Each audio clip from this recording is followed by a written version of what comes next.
Welcome back to RR Educations. APPSC group 2 మెయిన్స్లో భాగంగా మనం ఏపీ హిస్టరీ క్లాస్ చూస్తున్నాం. అందులో భాగంగా గత క్లాస్ మనకు కొండవీటి రెడ్డి రాజ్య స్థాపన సంబంధించి మనకు రెడ్డి అనే పదము ఎలా ప్రవచించింది, దాని యొక్క అనుక్రమం ఎలా వచ్చింది మనం చూసాము. ఈ క్లాస్లో కొండవీటి రెడ్డి రాజుల యొక్క రాజకీయ చరిత్ర లేదా రెడ్డి రాజ్య స్థాపన కాలం నాటి వారి యొక్క పాలకులు, దానికి సంబంధించి కొంత సమాచారం తెలుసుకుందాం. అంతకంటే ముఖ్యంగా చూడండి, ఇక్కడ నిన్న సెప్టెంబర్ 15 సందర్భంగా అనగా ఇంజనీర్స్ డే సందర్భంగా మనకు ఆర్ఆర్ ఎడ్యుకేషన్ మన ఛానల్ అందించే పీడిఎఫ్స్ టోటల్ ఈ 13 టాపిక్స్ మీకు 379 ప్రైజులు అవి కేవలం 320 రూపాయలకి మీకు ప్రొవైడ్ చేయడం జరుగుతుంది. ఈ ఆఫరు 2 డేస్, ఇంకా 2 డేస్ ఇక్కడ మనకు సెప్టెంబర్ 15th, 16th, 17th ఈ 3 రోజులకు మనకు ఆఫర్ ప్రొవైడ్ చేయడం జరుగుతుంది. ఓకే, మీలో ఈ పీడిఎఫ్ కావాలి అంటే కనుక ఈ చెప్పిన నెంబర్ ఉంటుంది కదా, 6300498822లో కాంటాక్ట్ అవ్వచ్చు. వాట్సాప్ నెంబర్కి మీకు మెసేజ్ చేయొచ్చు పీడిఎఫ్ కావాలి అనుకుంటే.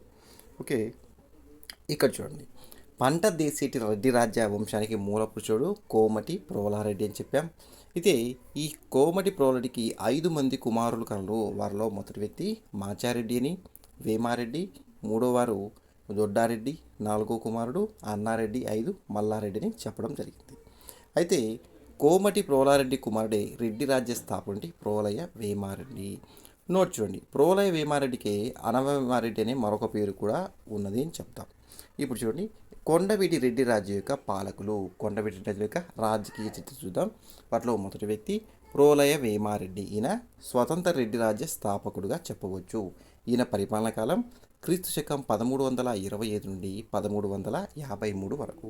తదనంతరం రెండో వారు అనవోతారెడ్డి అని, మూడో వారు అనవేమారెడ్డి, 4 కుమారగిరి రెడ్డి, 5 పెదకోమటి వేమారెడ్డి, 6 చిట్ట చివరి రెడ్డి రాజ్య పాల్గొండి రాచ వేమారెడ్డి కలడు. ఇప్పుడు స్వతంత్ర రెడ్డి రాజ్య స్థాపకుడైనటువంటి ప్రోలయ వేమారెడ్డి గురించి చూద్దాం. ఇతని యొక్క పరిపాలనా కాలం క్రీస్తు శకం 1325 నుండి 1353 వరకు. క్రీస్తు శకం 1325లో దక్షిణ తీరాంధ్రలో అద్దంకిరి, ప్రకాశం జిల్లా నుండి అద్దంకిరి రాజధానిగా చేసుకొని ప్రోలయ వేమారెడ్డి తన సోదరులు మరియు మేనమాల యొక్క ప్రోద్బలంతో నిరంకుశ పాలన కొనసాగి ముస్లింలను తరిమివేసి స్వతంత్ర రెడ్డి రాజ్యాన్ని స్థాపించారు. ఎవరు? ప్రోలయ వేమారెడ్డి. యొక్క రాజధాని అద్దంకిరి, ప్రకాశం జిల్లా నుండి అద్దంకిరి రాజధాని చేసుకొని పరిపాలించాడు లేదా రాజ్యాన్ని స్థాపించడం జరిగింది. నోట్ చూడండి, నాటి ఢిల్లీ సుల్తాన్ ఎవరున్నారు? మహమ్మద్ బిన్ తుగ్లక్. ఇంపార్టెంట్ మనకి ఇక్కడ. రెండవ ప్రతాపరుద్రుని యొక్క కాలంలో 75 మంది నాయకులు ఉండేవారు. వారిలో ప్రోలయ వేమారెడ్డి కూడా ఒకరు మనకు తెలుస్తుంది. తురష్కులు ఓరుగల్లును ఆక్రమించిన తదనంతరం ప్రోలయ వేమారెడ్డి విజృంభించి తన బలాన్ని ప్రదర్శించే ఉద్దేశంతో దిగ్విజయాత్రలు జరిపినట్లు తెలుస్తుంది. దిగ్విజయాత్రలు జరిపాడంట. అయితే ప్రోలయ వేమారెడ్డి స్వయంగానో లేక ఆరవీటి వారితో కలిసి మ్లేచ్చులతో పోరాడి వారిని కృష్ణానదికి దక్షిణ దేశం నుండి తరిమివేశారు. ఇక్కడ మ్లేచ్చులు అంటే విదేశీయులుగా మనం చెప్పవచ్చు. ఓకే, ఈ యుద్ధాల్లోని ప్రోలయ వేమారెడ్డికి గుజ్జరీ భట్టు విబాబా అనే బిరుదు గల అంటే ప్రోలయ వేమారెడ్డి అనగా గుజ్జరీ భట్టు వివా అనగా గూర్జార అశ్వదళాన్ని అంటే గూర్జాల యొక్క అశ్విక దళాన్ని ఓడించిన వాడు అని అర్థం. అలానే అనయ మండలిక గండర లేదా అనగొంది మండలిక గండర అనే బిరుదులు సంక్రమించాయి ప్రోలయ వేమారెడ్డికి. ఇక్కడ గుజ్జరీ భట్టు విబాబా అనే యొక్క బిరుదులు, ప్రోలయ వేమారెడ్డి బిరుదులు గుజ్జరీ భట్టు విబాబా లేదా అనగొంది మండలిక గండర అనే బిరుదులు ఎవరి అంటే ప్రోలయ వేమారెడ్డి మనం చెప్పవచ్చు. నేను చూడండి, ఈ యుద్ధాల్లో ప్రోలయ వేమారెడ్డికి కొలని రుద్రదేవుడు సహాయం చేశాడంట. దీని గురించి కొలని రుద్రదేవుడు వేయించుంటి సంతమాగులూరు శాస్త్రం మనకు సమాచారాన్ని ఇస్తుంది. ఈ విధంగా ప్రోలయ వేమారెడ్డి మ్లేచ్చులను ఓడించి విదేశీయులకు చెప్పవచ్చు. ఓకే, ఓడించి క్రీస్తు శకం 1324-25 నాటికి అద్దంకిరి రాజధానిగా రెడ్డి రాజ్యాన్ని స్థాపించి మ్లేచ్ఛాబ్ది కుద్బోద్భవ అనే బిరుదును పొందినట్లు మల్లవర శాసనం మనకు తెలుపుతుంది. ఏ శాసనం? మల్లవర శాసనం తెలుపుతుంది. ఇక్కడ మ్లేచ్ఛాబ్ది కుద్బోద్భవ అనే బిరుదు ఎవరిది అని చెప్పి గత ప్రీవియస్ ఎగ్జామ్లో అడిగారు. ఎవరిది? ప్రోలయ వేమారెడ్డి. ఎందుకు ఇచ్చారు చూడండి, ఇక్కడ ప్రోలయ వేమారెడ్డి మ్లేచ్చులను ఓడించి 1324-25 నాటికి ఈ కాలం గుర్తుపెట్టుకోండి అద్దంకి రాజధాని రెడ్డి రాజ్యం స్థాపించాడు. ఈ రెడ్డి రాజ్యం స్థాపనగానే వీరికి మ్లేచ్ఛవాది కుద్బోద్భవ అనే బిరుదు పొందినట్లు మనకు ఏ శాసనం మనకు మల్లవర శాసనం తెలుపుతుంది. గుర్తుపెట్టుకోవాలి, వెరీ వెరీ ఇంపార్టెంట్ ఇక్కడ. అయితే కాకతీయ సామ్రాజ్య పతనాంతరం ముసునూరి ప్రోలయ నాయకుడి నాయకత్వం ఏంటి విమోచన ఉద్యమం జరిగింది. ఈ విమోచన ఉద్యమంలో ప్రోలయ వేమారెడ్డి కూడా పాల్గొన్నారు, గుర్తుపెట్టుకోవాలి. ముసునూరి క్రాపయ్య నాయకుడిని సేవించిన 75 మంది నాయకులలో ప్రోలయ వేమారెడ్డి ఒకరిని కలవసేరు శాసనం తెలుపుతుంది. ఈ శాసనాన్ని రెడ్డి రాణి అనితల్లి వేయించారు. రెడ్డి రాణి అనితల్లి వేయించింది ఈ కలవసేరు శాసనం. నోట్ చూడండి, కాపయ్య నాయకుడి జీవితకాలంలోని ప్రోలయ వేమారెడ్డి స్వతంత్రుడైనట్లు తెలుస్తుంది. కాపయ్య నాయకుడు ఎవరు? ముసునూరి ప్రోలయ నాయకుడు కుమారుడు ముసునూరి కాపయ్య నాయకుడు, ఆయనే ఈ కాపయ్య నాయకుడు. ఇక్కడ చూడండి, అయితే ప్రోలయ నాయకుడికి మరియు విజయనగర రాజుల మధ్య కొన్ని దాడులు జరిగాయి. వాటి గురించి చూద్దాం. విజయనగర వాసుల యొక్క దాడులు. వాణిజ్య సంపదకు కీలకమైన తూర్పు తీరాంధ్ర కోసం కొండవీటి రెడ్డి రాజులకు విజయనగర పాలకుల మధ్య వైరం అనేది ప్రారంభమైంది. వాణిజ్య సంబంధించి ఈ తూర్పు తీరాంధ్ర ప్రాంతం కోసం. క్రీస్తు శకం 1329 నాటికి పెన్నా నదికి దక్షిణ ప్రాంతాలను అనగా రెడ్డి రాజుల యొక్క జన్మభూమి అంటే పాకనాడును హరిహర రాయలు తన సోదరుడైనటువంటి కంపరాయలతో కలిసి ఆక్రమించారంట. ఎవరు? హరిహర రాయలు తన సోదరుడైనటువంటి కంపరాయలతో కలిసి ఈ యొక్క పాకనాడును ఆక్రమించాడు 1329లో. అయితే ప్రోలయ వేమారెడ్డి శ్రీశైలం మరియు త్రిప్రాంతక ప్రాంతాలను చోళ వంశీయుల నుండి కూడా ఆక్రమించాడు. ఎవరు? ప్రోలయ వేమారెడ్డి ఈ శ్రీశైలం మరియు త్రిప్రాంతక ప్రాంతాలను చోళ వంశీయుల నుండి ఆక్రమించడం జరిగింది. 1339 నాటికి హరిహరరాయలు పూర్వ పశ్చిమ సముద్రాధీశ్వర అనే బిరుదును పొందాడు. దానికి కనుక రావడానికి గల కారణం కూడా మనకు విజయనగర సామ్రాజ్య కాలం మనకు క్లారిఫై చేయడం జరుగుతుంది. ఇక్కడ పూర్వ పశ్చిమ సముద్రాధీశ్వర అనే బిరుదును 1339 1339 నాటికి హరిహరరాయలు పొందినట్టు మనకు తెలుస్తుంది. 1343 నాటికి నెల్లూరు జిల్లాలో విజయనగర రాజుల యొక్క శాసనాలు కనిపిస్తున్నాయి. నెల్లూరు జిల్లాలో. దీన్ని బట్టి ప్రోలయ వేమారెడ్డి పాకనాడును కోల్పోయాడని, ఈ పాకనాడు ప్రాంతంను విజయనగరం పాలించినట్టు తెలుస్తుంది మనకు ఈ సమాచారం అంతా. నోట్ చూడండి, ప్రోలయ వేమారెడ్డికి సమకాలీన విజయనగర పాలకుడు ఎవరు అని అడగవచ్చు. ఇక్కడ క్వశ్చన్, ఎవరు? హరిహర రాయలు అని మనం చెప్పాలి. అలానే ప్రోలయ నాయకుడికి మరియు బహుమని సుల్తాన్ కొన్ని దాడులు జరిగాయి. దానికి సంబంధించి మనం నేర్చుకోవాలి. క్రీస్తు శకం 1340లో బహుమనీ సామ్రాజ్యాన్ని స్థాపించిన వారెవరు? అల్లావుద్దీన్ హసన్ గంగు బహుమని షా. ఈయన తెలంగాణ మీదుగా కృష్ణా తీరం వరకు ముసునూరి కాపై రాజ్యంపై దండెత్తాడంట. ఈ సమయంలో ఈ దాడిని ప్రోలయ వేమారెడ్డి యొక్క సోదరుడు మల్లారెడ్డి తిప్పికొట్టాడు. అల్లావుద్దీన్ హసన్ గంగు యొక్క దాడిని. ఈ తర్వాత జరిగిన యుద్ధాల్లో ప్రోలయ వేమారెడ్డి సోదరుడు మల్లారెడ్డి శత్రువులను ఓడించి మోటుపల్లి ఓడరేవును ఆక్రమించారు. ఎవరు? మల్లారెడ్డి. నోట్ చూడండి, ఇక్కడ ప్రోలయ వేమారెడ్డికి సమకాలీన బహుమని సుల్తాన్ అని ఎవరు? అల్లావుద్దీన్ హసన్ గంగు. మోటుపల్లి రేవును ఆక్రమించిన వారు ఎవరు? ఇక్కడ రెడ్డి రాజులు ఎవరు? ప్రోలయ వేమారెడ్డి సోదరుడు మల్లారెడ్డి. అయితే బహుమని సుల్తాన్లు మరియు విజయనగర రాజుల మధ్య వైరము లేదా ఘర్షణలు ఎవరి కాలం జరిగాయి? రెడ్డి రాజుల కాలంలో జరిగాయి. ఆ రెడ్డి రాజు ఎవరి పరిపాలక? మనకు ప్రోలయ వేమారెడ్డి అని కూడా అడగచ్చు. మనకు ఆన్సర్ గుర్తుపెట్టుకునే విధంగా ఉండాలి. అలానే ఏరువ చోళులు ఉంటారు, వారితో కూడా కొన్ని సంబంధాలు నేర్పారు ఈ రెడ్డి రాజులు. ఏరువ చోళుల యొక్క మూల పురుషుడు ఎవరు? ఏరువ భీముడు. అయితే ఈ ఏరువ భీముడు అనే వ్యక్తి గణపతి దేవుడు, కాకతీయులలో గణపతి దేవుని యొక్క సైన్యాధిపతిగా పనిచేశాడు ఈ ఏరువ భీముడు. వేంగి పాలకుడు మరియు చంద్రవంశీ క్షత్రుడంటి వేంగి భూపాలు ఉన్నాడు. ఈ వేంగి భూపాల యొక్క సోదరి ఇరుగాంబిక. అయితే ఈ ఇరుగాంబిక మరియు గంగాధరుల దంపతులకు భక్తిరాజు అనే వ్యక్తి జన్మించారు. ఎవరు? భక్తిరాజు. ఈ వేంగి భూపాలుడు ముసునూరి ప్రోలయ నాయకుడికి మద్దతునిస్తూ బహుమని సుల్తాన్ జరిగిన యుద్ధంలో మరణించాడు ఈ వేంగి భూపాలుడు. దీనితో ముసునూరి ప్రోలయ నాయకుడు భక్తిరాజును వేంగి సింహాసనంపై అధిష్ఠింపజేసినట్లు మనకు భక్తిరాజు వేయించినటువంటి పెంటపాడు శాసనం మనకు తెలుపుతుంది. ఈ శాసనం మనకు ఇంపార్టెంట్గా చూసుకోవచ్చు. అయితే ముసునూరి కాపై నాయకుడు రాజ్యాన్ని పునర్వ్యవస్థీకరించి రాజమణి నందు తొయ్యేటి వంశం నుండి అనబోతుని నియమించడంతో భక్తిరాజు తన రాజ్యాన్ని కోల్పోవడం జరిగింది. దీనితో భక్తిరాజు ప్రోలయ వేమారెడ్డి సహాయాన్ని ఆర్జించి ఉంటాడు ఈ సమయంలో. అయితే భక్తిరాజుకు 2 కుమారులు కలరు. వారిలో పెద్ద కుమారుడు భీమచోరుడు. ఈయనకే భీమలింగ చూడు అని కూడా అంటారు. భీమచోరుడు లేదా భీమలింగ చూడు.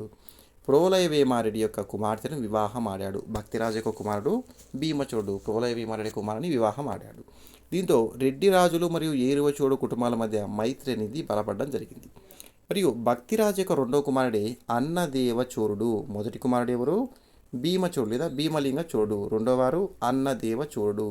ఈయన కృష్ణా జిల్లాలోని సూరవరంను పాలిస్తున్నటువంటి సూర్యవంశ క్షత్రుడు పినవుండి రాజు. ఎవరు? పినవుండి రాజు కుమార్తెను ఇరుగాంబికను వివాహం ఆడడం జరిగింది. రాజమండ్రి నుండి పాలిస్తున్నటువంటి తొయ్యేటి అనవోతా నాయుడు మరణాంతరం రెడ్డి రాజుల సహాయంతో భక్తిరాజు తిరిగి వేంగి ప్రాంతానికి అధిపతి అవడం జరిగింది. భక్తిరాజు రెడ్డి రాజులకు మిత్రుడిగానే ఉంటూ క్రీస్తు శకం 1355లో శ్రీశైలంను దర్శించి త్రిపురాంతకం ప్రాంతంలో దాన ధర్మాలు చేశారు. దీంతో ప్రోలయవేమారెడ్డి యొక్క రాజ్యం కృష్ణానది, శ్రీశైలం, అహోబిలం క్షేత్రాలు, కందుకూరి సీమ, తూర్పు తీరాల మధ్య విస్తరించి ఉంది ఈ ప్రోలయవేమారెడ్డి యొక్క సామ్రాజ్యం. ప్రోలయవేమారెడ్డి తన రాజ్యంలో ధరణికోట, చందవోలు, వినుకొండ, బెల్లంకొండ, కొండవీడు, కందుకూరు, కొండపల్లి దుర్గాలను లేదా కోటలను నిర్మించి వాటిలో బలమైన సైన్యాలను ఏర్పాటు చేయడం జరిగింది. ఓకే, ప్రోలయవేమారెడ్డి అద్దంకిని రాజధానిగా చేసుకుని పాలిస్తున్నప్పటికీ కొండవీడును, నేటి గుంటూరు జిల్లాలో ఉన్నటువంటి కొండవీడును భవిష్యత్తు లేదా భావి రాజధాని అనే దృష్టితో దుర్భేద్భయం దుర్గంగా రూపొందించినట్లు మనకు తెలుస్తుంది. ఈ కొండవీడు ఫోర్ట్ లేదా కొండవీడు దుర్గం అన్న కొండవీడు కోట అన్న ఒకటి. అయితే ప్రోలయవేమారెడ్డి తన రాజ్య విస్తరణలో అతని సోదరులు మరియు మేనమావులు అండగా నిలిచారు. ఎవరికి? ప్రోలయవేమారెడ్డికి. ప్రోలయవేమారెడ్డి సోదరుడే మాచారెడ్డి. ఈయన చందవోలు లేదా చందోలు దుర్గానికి అధిపతిగా పాలించేవారు. మరియు ప్రోలయవేమారెడ్డికి మరొక సోదరుడు ఎవరు? మల్లారెడ్డి. కందుకూరు దుర్గానికి అధిపతిగా ఉండేవారు లేదా పాలించాడు కందుకూరు దుర్గాన్ని. మల్లారెడ్డి సర్వ సైన్యాధ్యక్ష పదవిని కూడా నిర్వహించారు. ప్రోలయవేమారెడ్డి తురస్కు దండయాత్రలో నష్టమైనటువంటి అగ్రహారాలను పునరుద్ధరించడమే కాక 44 గ్రామాలను దానం చేశారంట. ఇక్కడ నోట్ చూడండి, ప్రోలయవేమారెడ్డి గ్రామాలను దానం చేసేందుకు గాను పొందినటువంటి బిరుదు ఇంపార్టెంట్ ఇక్కడ. ఇది నిస్సీమ భూదాన పరశురామ. నిస్సీమ భూదాన పరశురామ అనే బిరుదు పొందిన రెడ్డి రాజు ఎవరు? ప్రోలయవేమారెడ్డి. గల కారణం భూముల లేదా గ్రామాలను దానం చేసినందుకు. ప్రోలయవేమారెడ్డి దానాలు మరియు వ్రతాలు చేసినట్లు మనకు హేమాద్రి రాసినటువంటి గ్రంథం వ్రతఖండం అనే గ్రంథం ద్వారా మనకు తెలుస్తుంది. ఓకే, ప్రోలయవేమారెడ్డి వైదిక ధర్మాన్ని అనుసరించిన శైవ మతాభిమాని. ప్రోలయవేమారెడ్డి శ్రీశైలం మరియు అహోబిల క్షేత్రాలకు, శ్రీశైలం మరియు అహోబిలం అనే క్షేత్రాలు ఉన్నాయి కదా, ఈ సోపాన పంక్తులుగా మెట్లను నిర్మించినట్లు భక్తుల కృతజ్ఞతకు పాత్రుడైనాడు. ఇక నోట్ చూడండి, శ్రీశైలంలోని పాతాళ గంగకు, శ్రీశైలం వెళ్ళి ఉంటారు కదా మీలో, పాతాళ గంగ వెళ్తాం కదా అనుకో, ఆ పాతాళ గంగకు సోపానాలు మెట్లను నిర్మించారు. ఎవరు? ప్రీవియస్ ఎగ్జామ్లో అడిగారు. శ్రీశైల పాతాళ గంగకు సోపానాలు నిర్మించిన వారు ఎవరెవరు? ప్రోలయవేమారెడ్డి. ప్రోలయవేమారెడ్డి సాహిత్య పోషకుడు కూడా. కవిత్రయంలో చివరి వాడి ఎవరు? ఎర్రన. అసలు కవిత్రయం అంటే ఎవరు? నన్నయ్య, తిక్కన, ఎర్రన. గత క్లాస్లో కూడా చెప్పారు. ఎన్టీఆర్ అని గుర్తుపెట్టుకోవాలి. ఇక్కడ ఎన్టీ అంటే నన్నయ్య, తిక్కన, రెడ్డి, ఎర్రన గుర్తుపెట్టుకోవాలి. ఇక్కడ ఎవరిని ఉద్దేశించి కాదు, గుర్తున్నాయి కోసం చెప్తున్నాను. నన్నయ్య, తిక్కన, ఎర్రన. మరియు చివరి వాడి ఎవరు? ఎర్రన. ఈయన ఎర్ర ప్రగడని కూడా అంటారు. ప్రోలయవేమారెడ్డి ఇతని సోదరు మల్లారెడ్డి ఇద్దరు ఇతన్ని ఆదరించారు. కవిత్రయంలో చివరి ఎర్రను ప్రోలయవేమారెడ్డి మరియు ఆయన సోదరు మల్లారెడ్డి ఆదరించారని చెప్తుంది.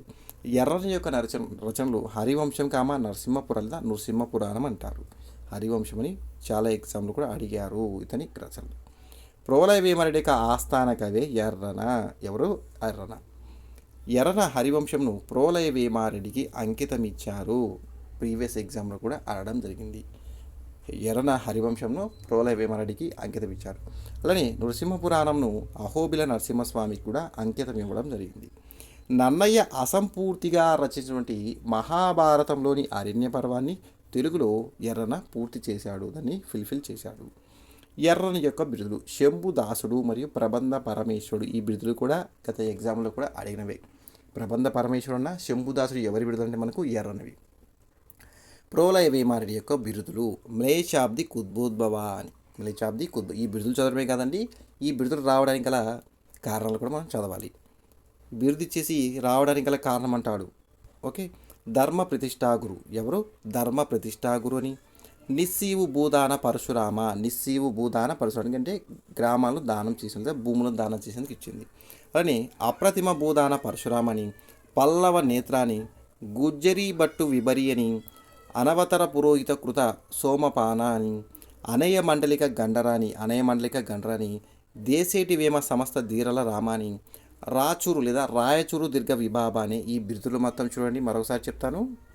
మ్లేచ్ఛాది కుద్బోద్భవాని, ధర్మ ప్రతిష్టా గురుని, నిస్సీవు భూదాన పరశురామని, అప్రతిమ భూదాన పరశురామని, పల్లవ నేత్రాని, గుజ్జరీ భట్టు విభరియని, అనవతర పురోహిత కృత సోమపానాని, అనయ మండలిక గండరాని, దేశేటి వేమ సమస్త ధీరలరామ అని, రాయచూరు దుర్గ విభావని ఈ మొత్తం కూడా ప్రోలయ వేమారెడ్డిక బిరుదులు.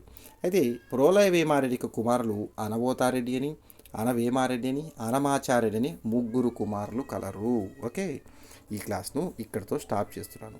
చెప్పాను కదండి, మనం అందించే పీడిఎఫ్ చూడండి, సమగ్ర సమాచారంతో కొన్ని పీడిఎఫ్స్ ఇవన్నీ కూడా చాలా కంటెంట్ ఉందండి. ఓన్లీ వారి యొక్క పరిపాలనా కాలం చూసుకొని వాళ్ళు చేసిన మొత్తం క్లారిటీగా నేర్చుకోవాలి.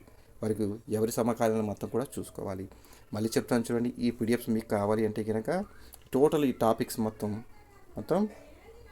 379 ప్రైస్ 37 మీకు ఈ ఆఫర్ పేజ్ మనకు 320 రూపాయలకే మీకు ప్రొవైడ్ చేయడం జరుగుతుంది.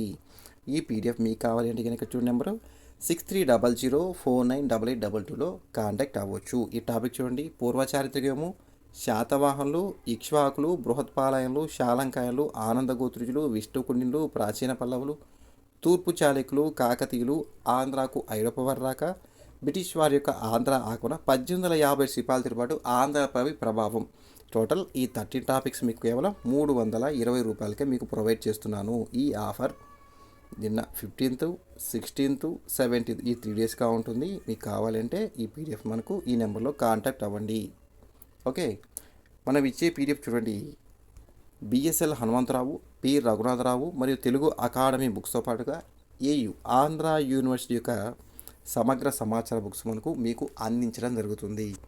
నా స్టూడెంట్స్ కొంతమంది నాకు మెసేజ్ చేశారు, సార్ మీరు అందించే ఈ పీడిఎఫ్ మనకు గ్రూప్ 2 మెయిన్స్ ఏపీ హిస్టరీస్కి 75 మార్క్స్ సరిపోతుందా? నేను చెప్తున్నాను చూడండి, మనం అందించే ఈ కంటెంట్ 90% సరిపోతుంది. నేను మన బుక్సే మన కంటెంట్ చదవమని మరి ఎప్పుడూ చెప్పలేదు, మళ్ళీ చెప్తాను. 90% దాంట్లో డౌట్ పడాల్సిన అవసరం లేదు. 90% ఉంటుంది. ఏ ఇన్స్టిట్యూట్ మీకు నచ్చిన తెలుగు రాష్ట్రాలు 2 తెలంగాణ మరియు ఆంధ్ర చూసుకోండి.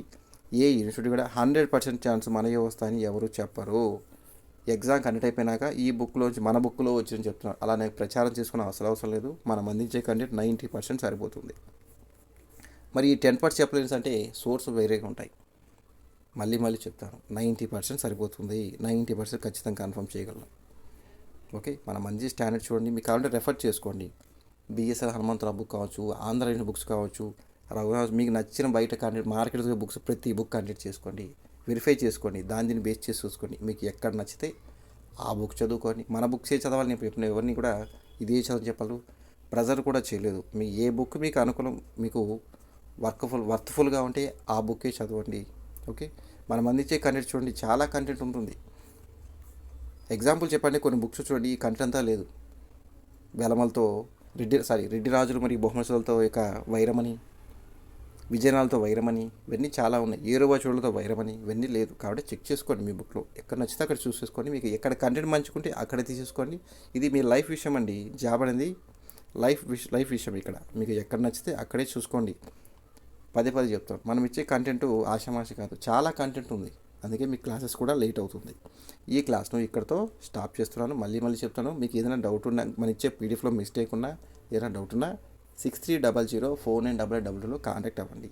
ఈ టోటల్ పీడిఎఫ్ కూడా మీకు ఆఫర్ 320 రూపీస్కే మీకు ప్రొవైడ్ చేస్తున్నాను. మరో క్లాస్లో మళ్ళీ చూస్తామండి.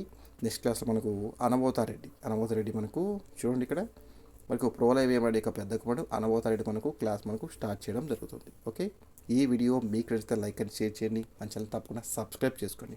Thank you for watching. Have a nice day. Keep smiling.